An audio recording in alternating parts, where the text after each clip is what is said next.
The Florida Department of Revenue is trying to reduce people's property taxes, but property appraisers say that the plan creates a loophole that only helps those who own homes worth millions. As 10 News investigative reporter Mike Deason explains in tonight's What That's Costing You, it could end up meaning higher taxes for the average homeowner.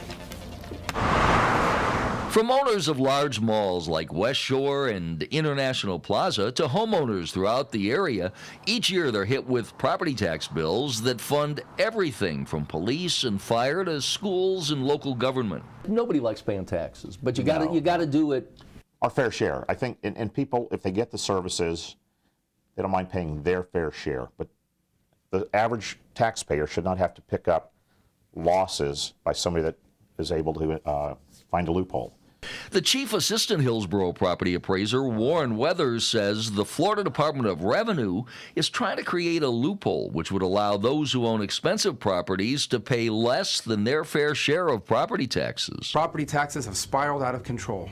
That's what Senator Marco Rubio told voters when he was Speaker of the Florida House and helped convince Floridians to pass an amendment to lower property taxes. Lobbyists and the Tallahassee status quo conspired to deny real relief to Florida's taxpayers. But now property appraisers across the state say lobbyists, including some of the top property owners throughout Florida, are conspiring to avoid paying their fair share. We think it's unfair, particularly to the average homeowner. And if the Department of Revenue proposal becomes law, what it would do, in effect, is, for example, take this Bayshore mansion, which is valued at more than $5 million, and reduce the value just for property tax purposes by 15%.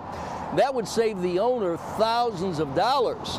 But that is just a drop in the bucket to the fat cat property owners who would get a tax break of hundreds of thousands of dollars.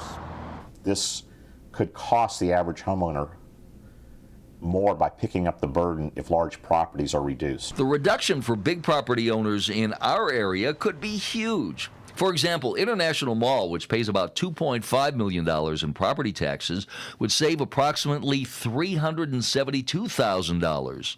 Brandon Mall would save about $222,000.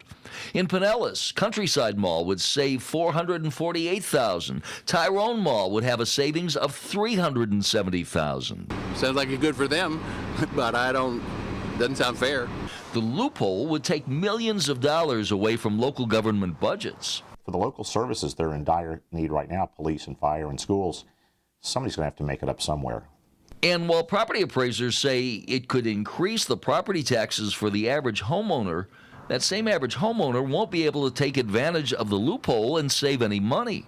In other words, the reduction for the average homeowner would probably be less than they would have to pay an attorney? Is it? Quite a bit less. So while the big boys get a break, the average homeowner could end up paying for that break. And that's this week's What's That Costing You? The Department of Revenue says that the new rules are to ensure that there will be uniform rules for all taxpayers across the state, and says it won't force property appraisers to reduce values by 15%. However, the 66 other property appraisers who have joined Hillsborough in a lawsuit all say it gives the big property owners a huge loophole, and that's why they are suing the state.